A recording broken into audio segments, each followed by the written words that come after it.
Hello, hello, good morning, everyone. As we come on in, it is Banner and Backbone with Nick Perro, Melissa Corrigan, and our friends Gavin and Shrod from Centered America coming back to talk with us again for a second part of centering the American discussion. And oh no, Melissa switched again. What is going on? We're gonna. Hey, Melissa. Oh wait, I gotta go this way to see you right because I'm mirrored.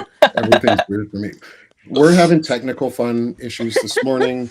Welcome, welcome. Have a good time as we come on in. I don't even know if we're streaming on Banner and Backbone yet because it's a morning. Oh, there we are. We're all up. I see all of us. Good morning, everyone. With Welcome you. Awesome. on in. I'm pulling up all the chats, and you'll see me in Banner and Backbone. Come on in, Melissa. Do you want to just go back to being vertical and stop that weird flip on us, and Let's we'll get get you back there to we go. Melissa falling over on us. So good morning, everyone. Yeah. Melissa, welcome, and Centered America friends, Gavin Sherrod, welcome again. How are you guys today? We're doing very well. Well, today is the big government shutdown. I feel like everyone is feeling the kind of I don't know, the worry and the fear about what's going to come next, and I'm waiting to see. So, how are you, Gavin? Yeah, it'll be an interesting day for sure. You know, you can kind of feel the looming fog of kind of just unsteadiness in the country right now. And, we'll have to progress and see what happens moving forward. But, we're doing good. We're healthy. We're happy. And let's get in. Let's start talking. Good. Well, I'm glad you guys are healthy and happy. I'm glad you are also well safe. Melissa, how are you doing today? A little bit exhausted. I feel like I was up. I don't feel like I was up very late into the night, sort of trying to uh, speak a little calm into a lot of civilians who were disappointed that a bunch of generals didn't rush the stage and like Dogpile onto calming Hegseth. down. Yeah, as much as I would have loved to see all the generals just stand up and turn around and walk away, we knew that was never really going to happen. Like, Right. I think the silence spoke for itself. I think while Yes. Pete Hegseth was It really making did. jokes and they just stayed completely silent, I think that tells you all you need to know.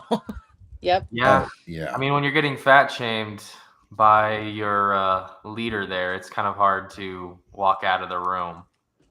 Yeah. yeah. Or when not only fat shaming, but you're being told that being a woman or being a person of color or being a trans person is literally, or sorry, anyone who's not a white male. The Yeah. reason you're in your position is because you were given it not on your merit, but because some policy. Generals in that room were black, were women, Yes. were Hispanic, were Asian, were non Christian white Americans too. There were Jewish generals. There were generals who were Protestant, Catholic, Christian, non denomination, Unitarian, probably a Satanist or two in there. I doubt it at the general level, but there's probably a few agnostic or even atheist generals in there. And it's insulting and it's derogatory and it's demeaning to the work that they have put in their lives. Yeah, LGBTQ plus. There's absolutely one or two gay generals. Like, I say gay over lesbian because there's more male generals than female, but there's probably a lesbian general too. Oh, I Like don't know. The room was upsettingly all scarce of female leadership because a lot of them have been fired, have been yeah, released. they've been purged. I think we Eh, should use purge over Yes. fired because fired would mean that Yeah. they lost their job for a negative reason, that they did Right. They've something been wrong. purged. They've been eh, purged. Yeah, and I think that ties back into this government shutdown. It's like when the government is working only to harm and hurt marginalized communities in all different intersections other than white straight men, we are seeing that it doesn't work. The government is not working. So Yeah. why would Democrats go along with a government that is not working? They had to do something, and that is why we're facing what we're facing today, which is a government shutdown. But it's not on the Democrats, it's on Republicans for refusing to compromise and actually negotiate with Democrats in office. So, Yeah, you're Did you Yeah. see absolutely right. did you see the HUD website? yeah, blaming it on the radical left. That was absolutely one of the most shocking things. After the speech yesterday, I was feeling a little more. I mean, the generals did what I expected them to do and wanted to see them do, which was to give them the boomer stare. I love that. But then to see what happened on the HUD website, I was chilled. It's disgusting. Yeah. It's disgusting is a great word. It's an overreach and abuse of power is what Yeah. they're doing. They are marginalizing our government, is actively hurting Americans, and they're not faithfully executing their or upholding the laws or following their oaths. And I think, can we talk about maybe on a policy side, because that's where we need to get into, is like, how do we center a policy? What does centered policy look like? And I'd love for you guys to sort of recap your opinions on it. For everyone who's joining us for the first time, welcome everyone as you still come on in. This is Banner and Backbone, bringing you Centered America. So Melissa Corrigan and Nick Perro, myself, are bringing you Centered America. Gavin and Sherrod today, to center a discussion on what center really means, because it doesn't mean falling for Trumpism and fascism. Centering is centering on the Constitution, not on fascism. So, at least in my opinion. So, I'd love for you guys to reintroduce yourselves a little bit and talk about Centered America's mission, and how it fits in right now, and how you see your guys' how you see yourselves fitting in right now with Centered America to use it to help Americans. Awesome. Well, my name is Sherrod Swaney. I'll start off with that. I'm the director of Centered America, which is a 501c4 organization fighting for democracy and resisting authoritarianism. This is my co-director, Gavin. Hi, I'm Gavin. I'm the co-director of Centered America here. I'm a business student, and we're super excited to be on this podcast with you here, Nick, and really talk about what it means to be centered politically and on the policy side of that as well. But our organization, we work to center the narrative and talk to as many of these marginalized communities that we can, and allow for them to have their voices heard within the democratic process and within this government. And right now, we see the clear opposition doing what they can to suppress those voices by actively shutting down this government. And, this is not a political win. This is a failure of governance. And, it's truly upsetting to see what's happening. And what centered means to us really is the majority of people want certain things, like gun regulation, for example, and that's not being done or getting done. And we're seeing that there are extremist sides like MAGA that are very, very loud. But the majority of people that want certain policy aren't being heard. And so even though they're loud, the MAGA is in the minority here. The majority of people can come together and influence policy, and we believe that we need to center the discussion, and centering doesn't mean capitulating to Trump. It means really fighting back and tying face-to-face issues and really meeting people where they are. So yeah. That's awesome. And so let's talk about maybe where people are today, and how we can center the discussion without sensationalizing what happened. And Melissa, I'd love for your thoughts to start in on this, because you're really good at it, and you have had you have put out a lot of really good information thus far. So I'd love to get your thoughts, and then Gavin and Sherrod, your guys's to follow too. Right. Well, like you mentioned this morning, there are people that question if things like Social Security checks are going to go out, and they are, and our veterans benefits going to keep going out. They are. So there are elements online on both sides that tend to sensationalize and can almost get people to a point of hysteria. So that's why I think these type of conversations are so vitally important to calm, to make sure that we are putting out the positive wins, like the behavior of those generals yesterday, and then having to explain and having the space, mental space and time and patience to explain sort of over and over why what we saw yesterday was a good thing. Those two leaders fell flat. They look like fools. Um, so when it comes to the government shutdown, understanding what is going to happen and what isn't going to happen and making that super clear is important to sort of keeping that hysteria down and keeping everyone calm. What they want from us is hysteria. This is essentially a psyop, right? All of this, what's been happening since January 20th, has been an ongoing psyop against the American people, along with the things that actually are happening, because I'm by no means saying that there aren't very real things happening that are horrific and tragic. But now what I consider state-sponsored media, I think all of our mainstream media is 100% on board with promoting whatever message this regime is putting out. And we need to be aware of that. And so we need to proceed cautiously with what we are consuming. If all anyone is consuming is mainstream media, they may believe that we're doing just fine and all of these actions that are being taken are completely constitutional. If all anyone is intaking is sort of the far fringe of media, YouTube videos and Twitter, they may be in a full-blown state of hysteria and believe that they got jackboots around the corner. So we need to, this is why I love you guys at Centered America. We need to come center and we need to have these conversations to reassure the American people that there are a lot of mechanisms in place that are working just as they should. Our judiciary is working as they should.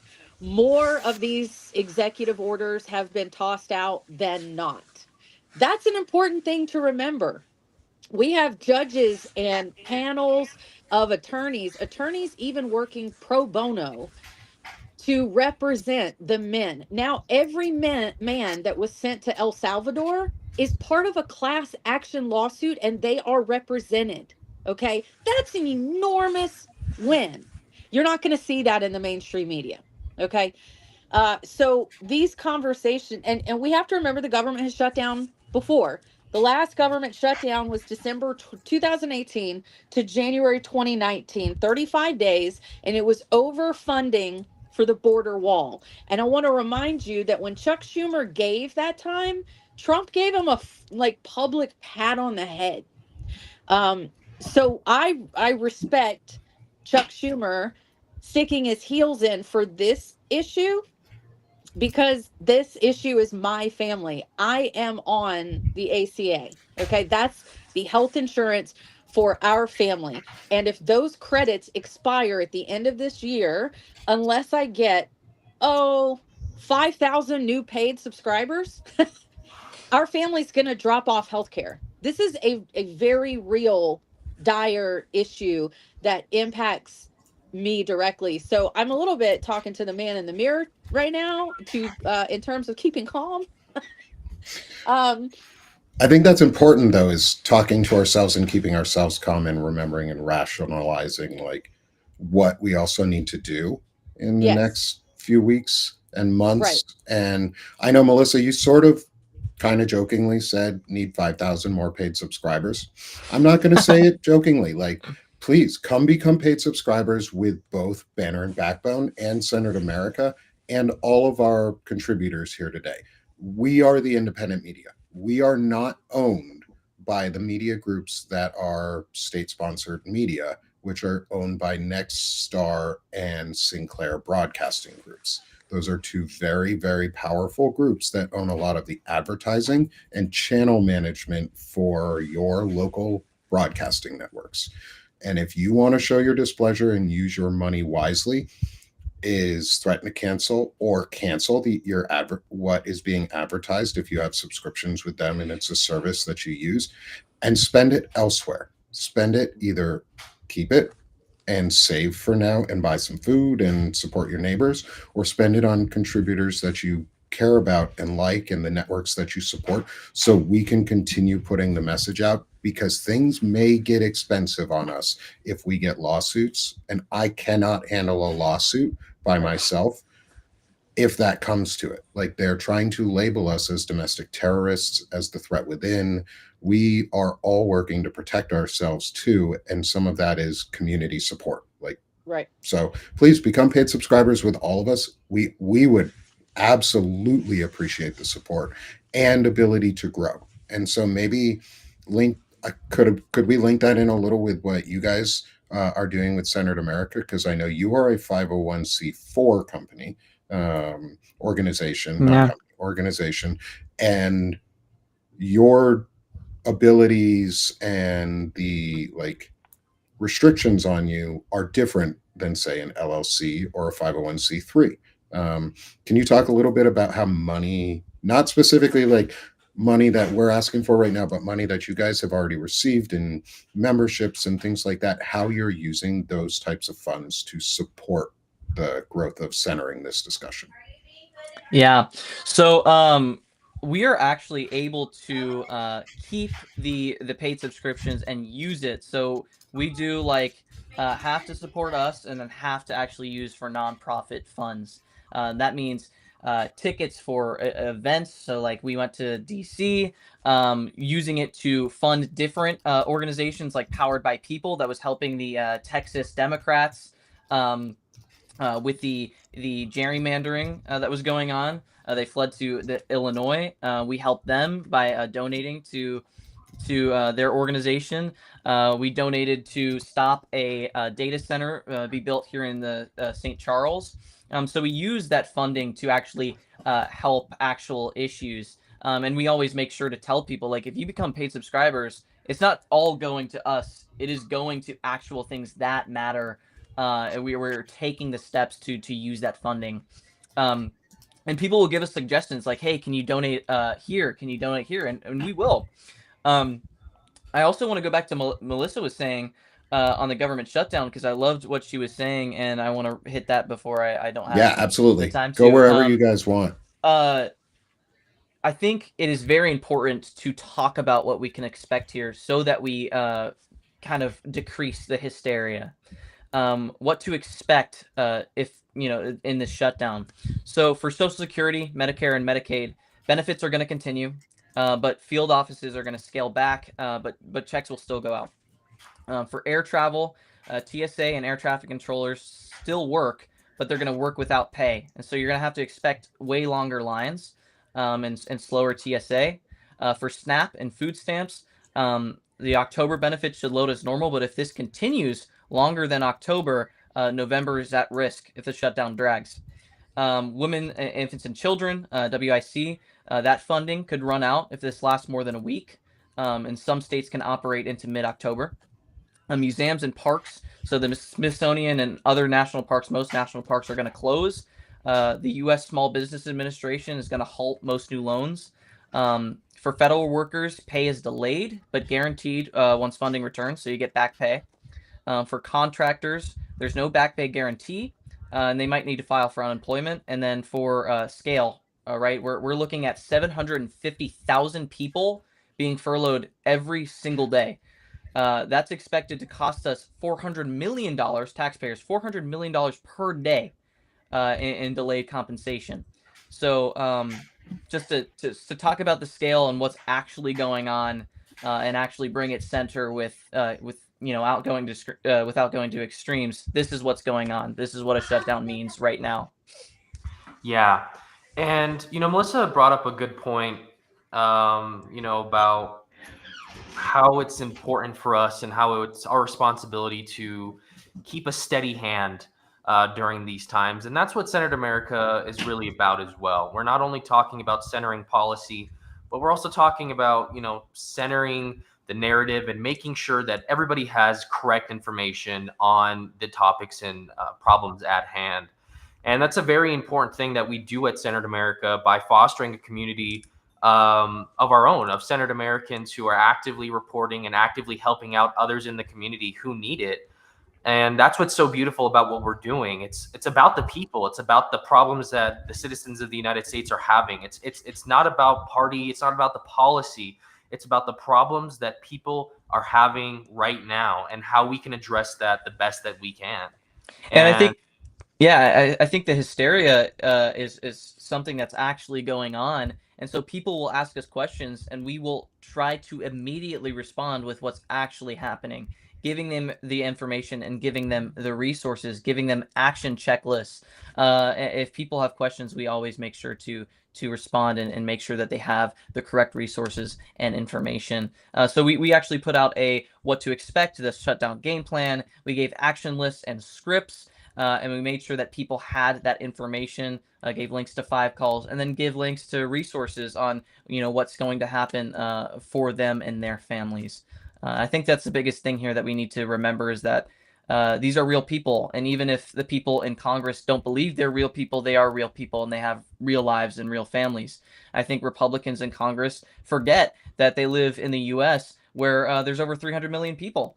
And they have to think of it as what their actions actually affect everyday lives, families, and I think they forget. I think they forget because they take private jets everywhere and go on vacation instead of negotiating. So, yeah, I mean, the shutdown doesn't just close the doors in Washington. It slams the door in every community that functions on federal funding.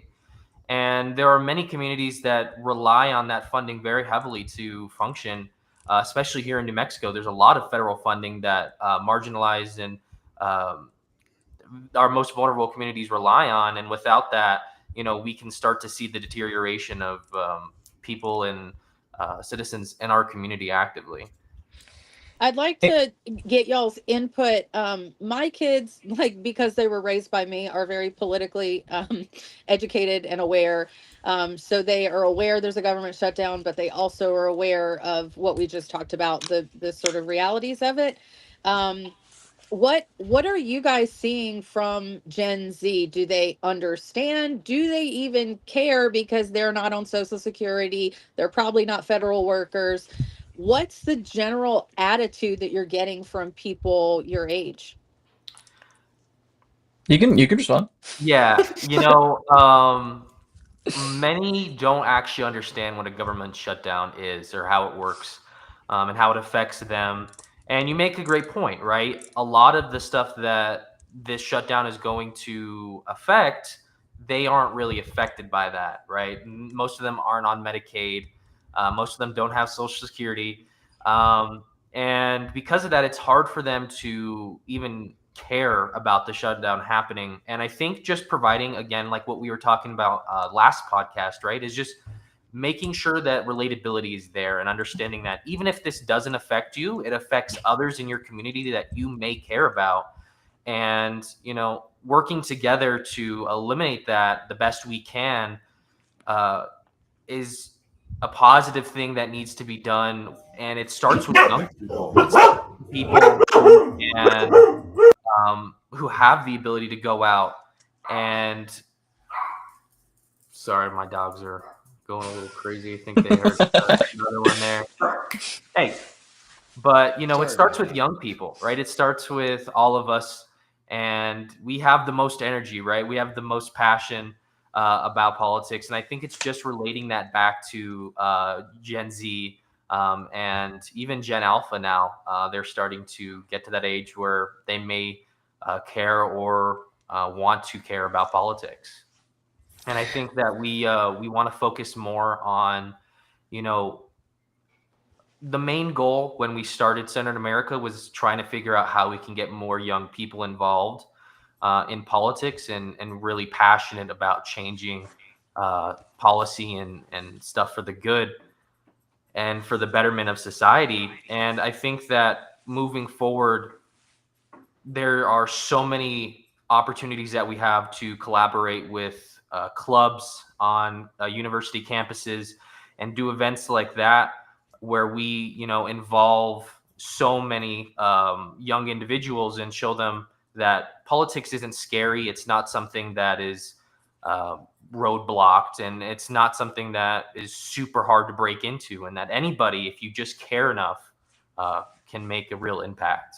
And so you know, expanding on what Gavin is saying, how are we doing that right now? We're utilizing a lot of the social media advocacy, which you still have to pair it with actual on the ground grassroots messaging. But we're using TikTok to our advantage, different social medias to our advantage, and we're gonna make a video specifically about the government shutdown, because we do get a lot of views on our TikTok, where we just go over it and explain it to younger individuals. We have a lot of younger people who view us on TikTok, and then older people view us on Substack, and so we have a good range of age here, and we can meet people where they are, depending on those age ranges. So we use TikTok to reach the younger people, and we use Substack to reach older people and answer questions from both. And I think I also am seeing, just like you were saying, Melissa, that people in our age group don't really understand what's going on. Honestly, they're treating it like this is the first time this has happened, and they think the government's just gone and that it's just completely shut down.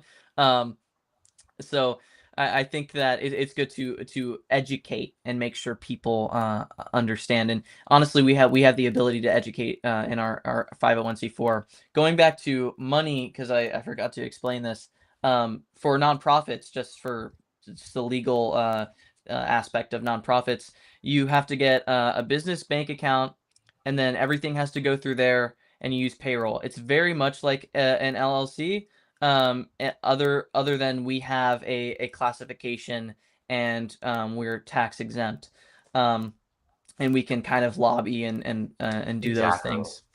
Yeah, and we, you know, when we first started Senate America, we considered all of the possibilities, right? LLC, and there's a difference between 501c3 and 501c4.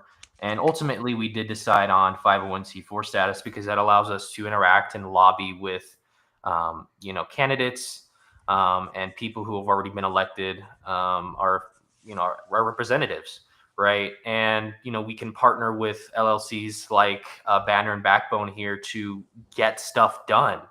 And, you know, going back to the money, we started the nonprofit because it's easier for us to function under a nonprofit by allowing us to do more with that money, right? We can give it to other organizations. We can use it ourselves to fund different events and stuff. Like one thing that Jared left out was we used the money over the summer, most recently, to, you know, give out free snacks and food. Like we used this to give back to the community at No King's Day and all those protests, and actively making sure that everybody there was fed and was hydrated and was, you know, safe. And we're able to do that a lot easier, and we're able to collaborate with so many amazing people more effectively under the nonprofit status. And that's because of paid subscriptions and all of the paid subscribers. Because so of like you Nick was guys saying, watching right you know, now. we are able to make action with those paid subscribers. You know, they're in our community, and they're actively affecting the community. When you get a subscription to Senate America, you're not only getting access to so much extra content and stuff that we provide, but all that money goes directly to helping communities who need it the most, and using that money for the good and for enriching this country, which is really what's needed right now. And it's all thanks to you guys, really. Yeah. So I have a question for you guys, kind of personally and as an organization, with the signing of the presidential directive concerning who we're going to call domestic terrorists. Have either of you taken, because people have asked me this question, and I've been writing and producing under my government name for years. Like, if the FBI wants to track my phone, they're wasting their time because it's already out there. You know, I haven't changed to a pen name or moniker. I don't really, whatever. I mean, at this point, I'm so deep in it, Yeah. so have either of you, and I'm curious because of your ages, because I just Mhm. know with my kids, like, have your moms been like, honey, you should be careful, or have you taken steps to protect yourself, to sort of mitigate any legal challenges that may come your way as an organization and personally? I think so. I want to get in. So we're thinking about forming a church actually, in order to not be labeled as Antifa. But uh, You know, uh, you laugh, you joke about that, but I have That's it's a actively good thought idea. of yeah. it's a It's a good good It's fucking idea. idea. it's Like I've actively thought about it multiple times. Because our religion, we can use the My actual religion is the founding documents Constitution. as our scripture, right? We Mhm. can read it as scripture, and that's what we follow, right? Our religion is the Constitution. 100% support. And so 100% support this. 100% support you, this you know idea. I this love Like, it. is if they the want to turn us into a religious country, we may as well then just turn the Constitution into its own unique religious religion document. yeah. document And, and not allow any other scripture in. Just be and like, then nope, we can say that No, they're attacking religion no, you're if they try attacking and my come faith. after us. You're attacking faith. You're attacking Yeah. and we can have tons of people from different faiths. We can be like, God there's damn so it, many yes. Christians in our organization, our religion. There's so many Christians. So why are you attacking them? Anyway, so We're funny, getting a but lot of it's good true. feedback in the chats from this idea, so I it's think a we should pursue feasible this. idea. I People You are think we know, very should It pursue is. supportive this. of I it. would love to be the high priest of the Democratic Church of the Constitution. Like, bam. Yeah. Like, I'm a former Jew. Like, I'm an atheist. You're going to bring in an atheist to a religion? Like, you're converting people already? Isn't that what Yeah. Yeah. evangelicals want to do? Is Yeah. evangelize? Like, hey, evangelize the Constitution, y'all. exactly. You And know, going to what Melissa was saying, my mom, she's a single mother, and we've moved around a lot. She's also worked with immigrant families. She's a NICU nurse, so we worked in New Mexico. She worked in New Mexico along the border, and so she got to see all of the abuse of this administration firsthand in the first Trump administration. And so how she acts when she's talking to me is she's like, "Fuck them up," right? Like, get it done, do something. And so she's very supportive. Good. She's a wonderful person and a good mother, and she works really hard.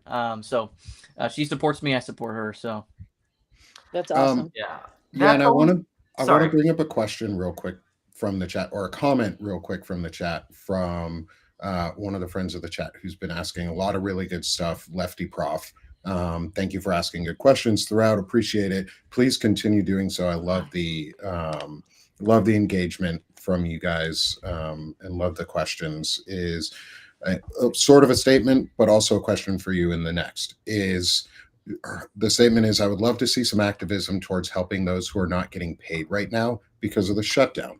And we also, Melissa and I had been talking about this before, was helping service members when Yes. and if they choose to disobey an illegal order that gets put down, they're going to get financially punished, and how we can support them and our officers, to use our positions of influence to support, and this collective will of people to support them during this time. What do you guys think about that idea? And is it something that we could continue talking about? Because I think it's a great idea.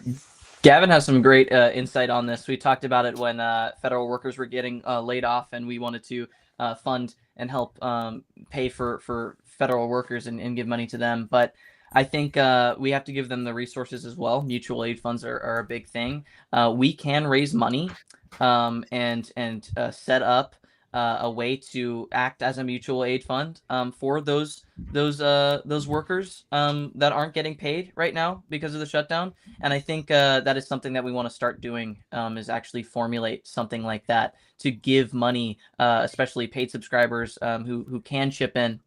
We'll use the nonprofit in a way to actually fund those people. Gavin? Yeah, like what Sherry was saying before, we had discussed this topic when the first round of cuts were happening back in March, April, May, early in the presidency. And we thought that we could develop a fund almost with Senate America money that could be accessed by federal workers.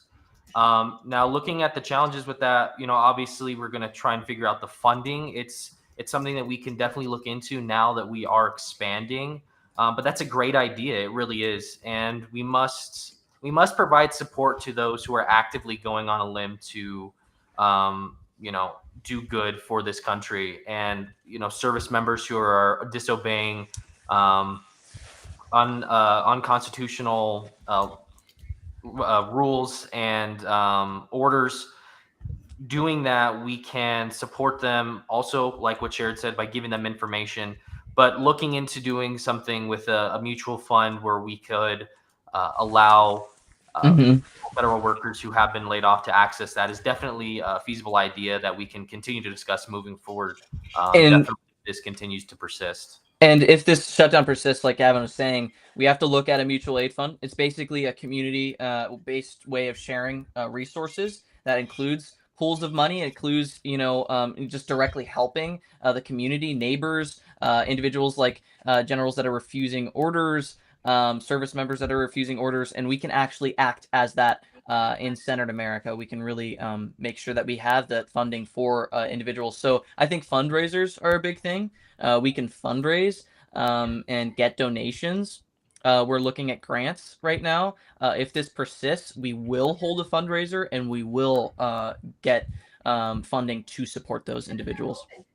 Yeah, and I think maybe if we could discuss to not just the federal workers, but the next step of sustained aid for possible Right. individuals, specifically in the armed services, Yeah. is one of the things that, as a veteran, and Melissa's a veteran too, is we know the military does two things when you disobey a command: is you get punished by being restricted your movement, and you get punished by restricting your pay. And they go with pay and movement first, always.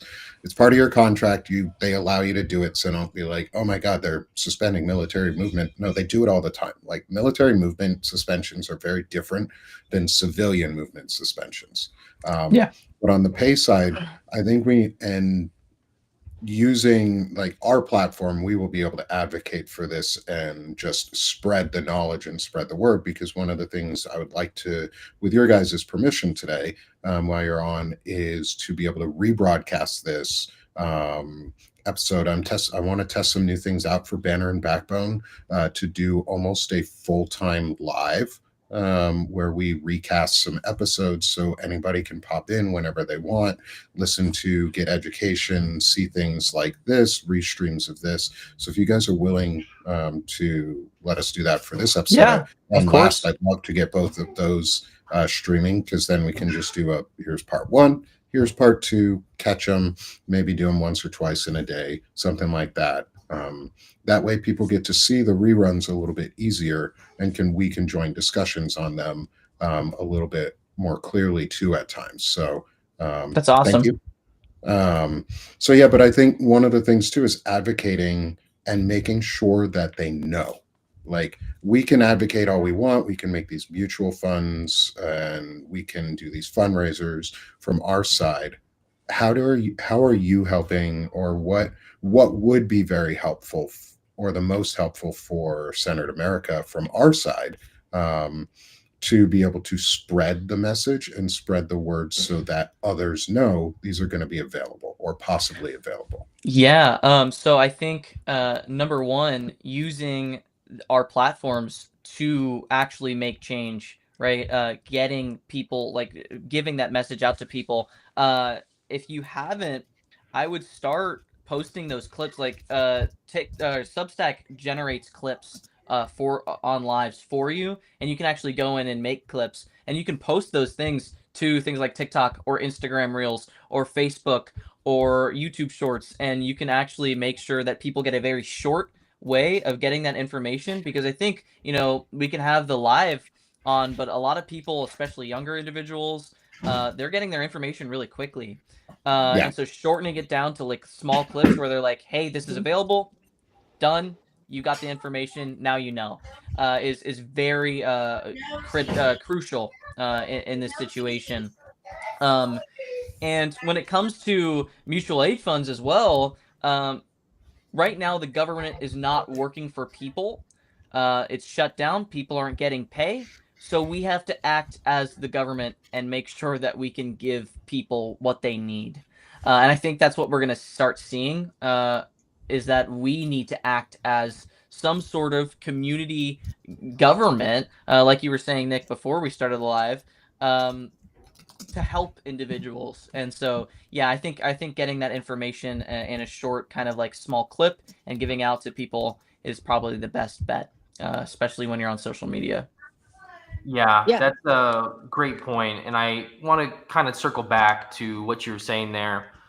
We have to understand that the people that are, viewing our information or anything through Centered America, that they're going to be a span of different ages, different generations, and different experiences, right? So we have to tailor, our content and the way that we deliver information, especially in critical times like now.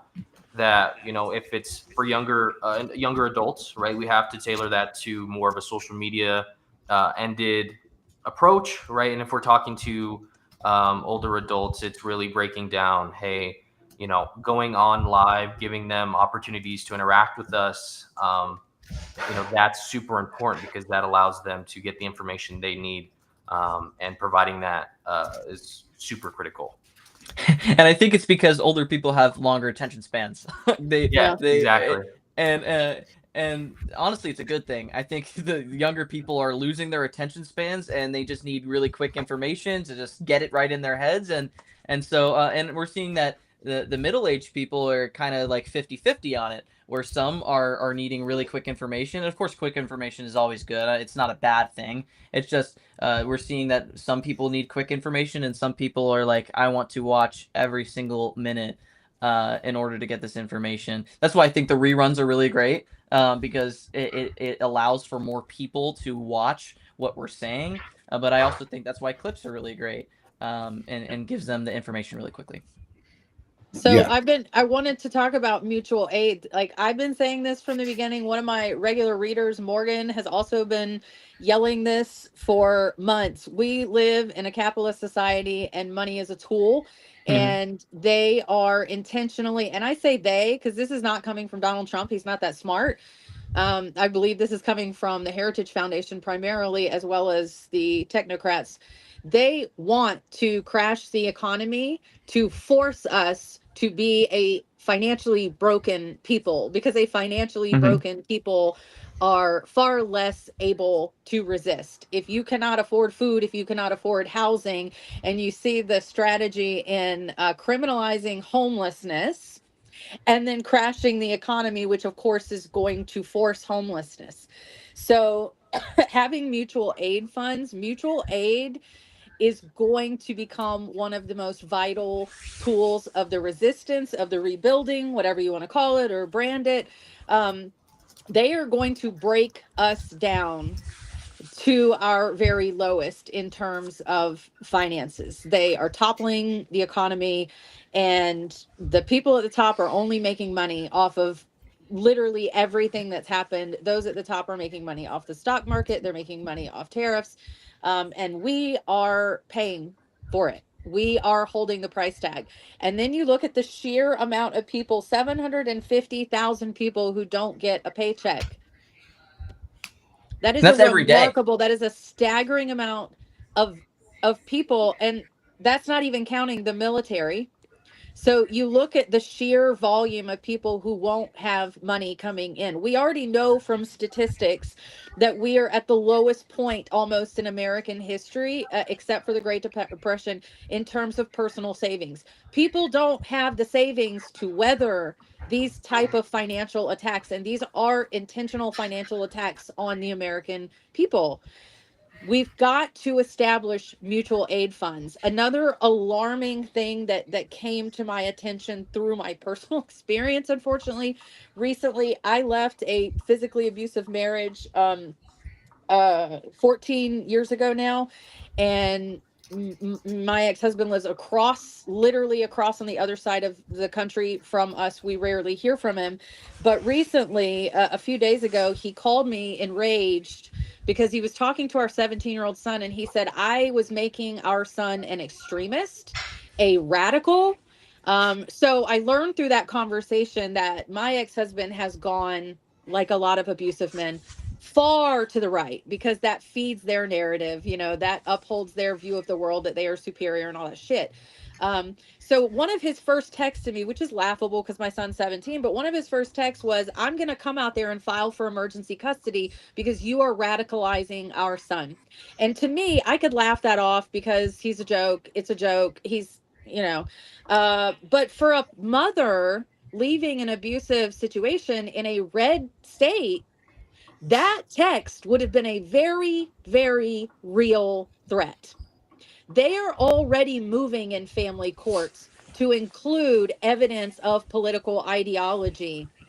And if a parent is found to be, by a conservative judge in a conservative court in a conservative state, to be radicalizing their children through political ideology, now from the right, which I consider radical ideology, that's okay because it's all under the cloak of Christianity. But if it's anything outside that white Christian concept of conservative ideology, they're going to begin weaponizing the legal system and the family court system against those mothers. And those mothers are already leaving abusive situations. And what we may see is children being taken away from their mothers and put in a home with an abusive man who is going to radicalize his children with a radical ideology. And so that comes back to having mutual aid for those women who probably were in a marriage where they didn't have a job, didn't have income, didn't have education, may not even have a bank account of their own. So they're already struggling to survive at all. If they can successfully leave that marriage, they are going to need a massive amount of financial support. And this is only one group. So the moms in red states who are leaving abusive men, the federal workers who are going to be furloughed, the federal workers who already have been laid off, over 300,000 Black women are now unemployed from federal government positions. How are they paying their bills? We have got to establish, you want to talk about getting dark money, leftist dark money, organized. This is what we should be calling our leftist celebrities, millionaires, and billionaires. This is what we should be forcing their hand. If you are with us, you need to speak with your dollars and you need to support these Americans being all out assaulted by this regime. Melissa, that's absolutely, I that touches me because and I'm very empathetic and sympathetic to your situation, especially with your ex-husband. My mother is a single mother. She left my father, who's an addict. I kind of talked about that on the last live, but not to get too personal, but when we left, it was during COVID. When we left New Mexico and moved to Missouri, it was during COVID, and we were moving to a red state. And I can tell you that my mother really did use those mutual aid funds to her advantage, and I think that it did help her, and we're seeing that men are being treated more fair than women.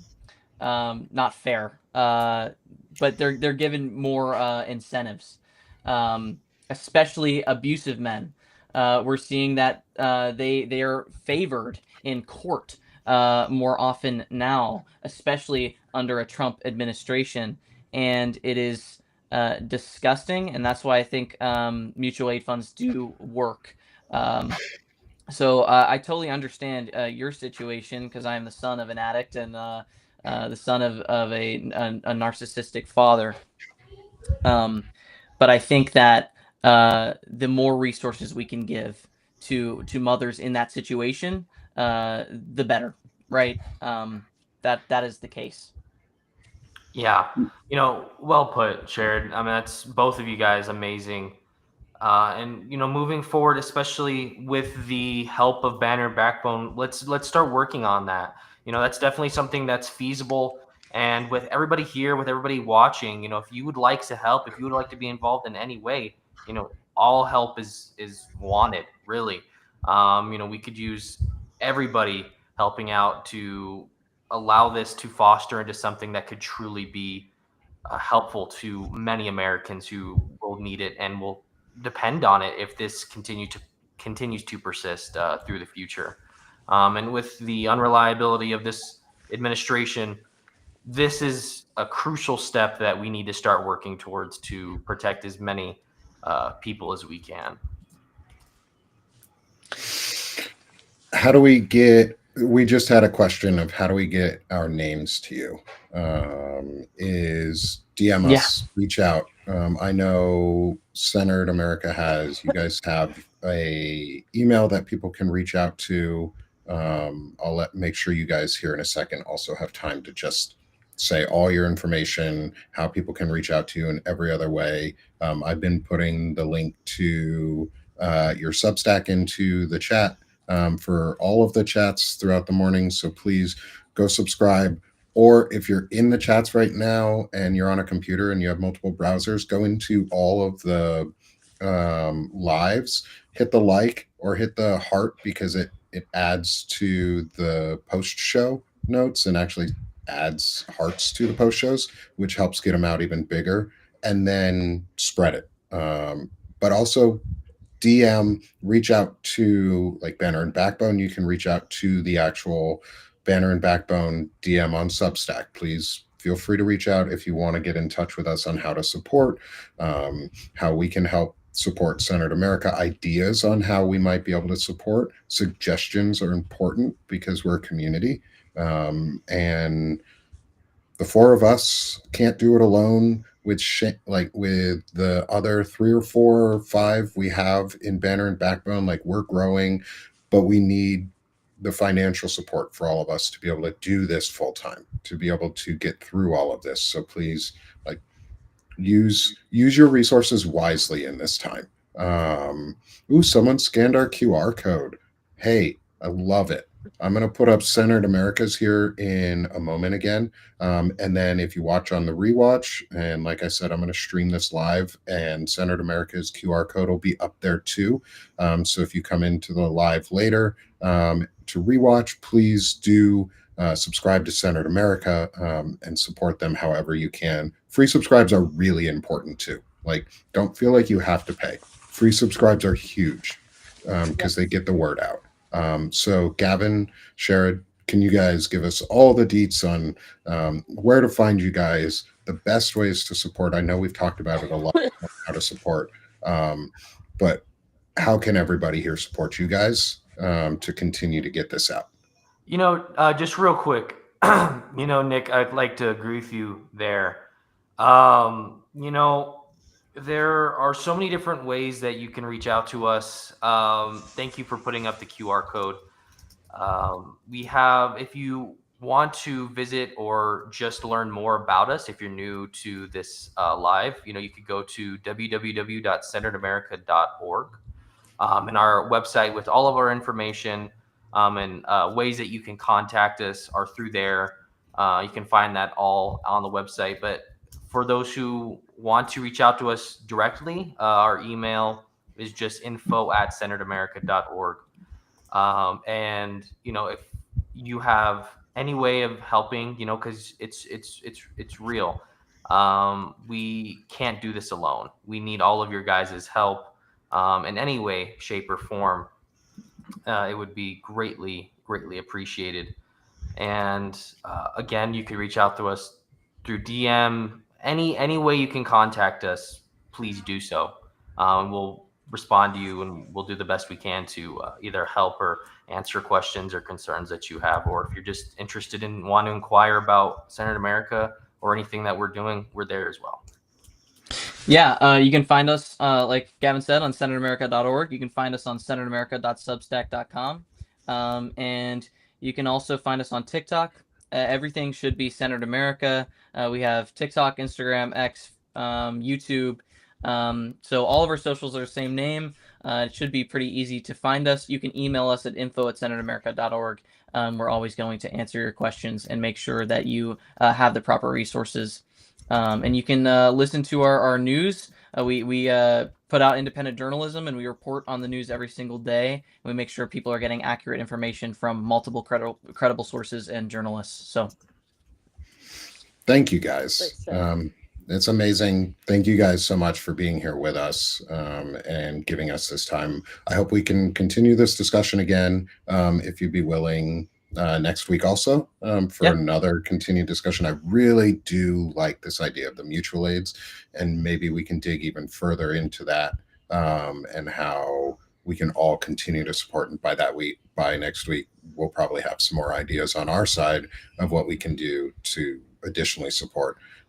Melissa, any last words from you Yep, before we I get always ready got to to head out? give my call to action. Today's call to action is for everyone to email the web manager at HUD to take down that disgusting partisan message that is a direct violation of the Hatch Act. And their email address is webmanager@hud.gov. And also just go look at it yourself. I've never seen anything like that on a boring old bureaucratic federal website. It's disgusting. It is highly alarming. And like I said, it is a direct violation of the Hatch Act. So that's webmanager@hud.gov. Thank you, Melissa. Thank you. And with that, I actually think another call to action on that is, because we talked about the Hatch Act right there, and defamation and the legal system, it is our turn to fight back. And citizens collectively, as classes of people, can sue for defamation, for Hatch Act violations. We don't have to wait for others to do it for us. It is our turn to do it. And so I think you're going to start seeing some good action out of us. Hopefully we can reach out to some folks who are legal experts, and how they can support us. But if you're in with the idea of citizen-led suits to sue these fuckers out of existence so that we can get reparations from fascism, because they have stolen our wealth as Americans, and the only way we get it back is we sue the shit out of them and take our money back. They've been doing it for years, but frivolously. Like, we can do it for real. Like, I'm not a terrorist. I fought for my country. I have a DD-214 that says honorable discharge with multiple Army Achievement Medals and citations and other like activities. I went to training. I am an American soldier. Like, I am not a terrorist. That is defamation against my service, against my parents' service, against my brothers, against my sisters, my wife, my cousins, everyone in my family. We should act like it and treat it as such. So my call to action: come support all of us. Come become paid subscribers if you can. If you can, become paid subscribers to all of us, starting with Centered America, Bannered and Backbone, and then go down the list. Counter Story Media. If you got anything left for me, give me some money too. I'd love it. And Gavin, I'll give you a word, because I know you look like you got something good to say here. Yeah, one thing I wanted to add also is no critical information will ever be put behind a paywall at Centered America. You know, we built that into the system when we were very, very sure when we made that decision back in February that we never wanted to put any critical information behind a paywall. And becoming a free subscriber, like Nick said, does a lot. It shows your support. Shows your support for our organization here, and helps us out in more ways than you can imagine. And being a paid subscriber only donates to the fund and to what we're doing here at the organization. And you get an extra couple of free goodies there as well when you become a paid subscriber. So, become a Centered American. We'd love to have you if you're not already. And thank you so much for having us on, Nick. This has been amazing. Thank you so much. Absolutely. Me and Gavin will be hashing out a plan for how to actually take hold of that mutual aid idea. So this week, and when we go on live next time, we'll have some more solidified plans for it. So, and if any of you guys have any suggestions, just reach out to us. We'd be more than happy to hear what you guys have to say. Amazing. Yeah, guys, all of us, everyone in the audience, thank you so much to the I want to say nearly 500 people who have tuned in between our 4 channels. Like, thank you all for being here. Citizen-led action is what we need now, and that's what we're creating. So Gavin, Sherrod, Melissa, thank you all. Thank you everyone in the chat. We love the feedback and engagement. This has been Banner and Backbone presenting Centering the Discussion in America Part 2. And look out for Part 3 next week. We'll be back on Wednesday, same time, same place. And thank you all. Have a great afternoon. Thank you.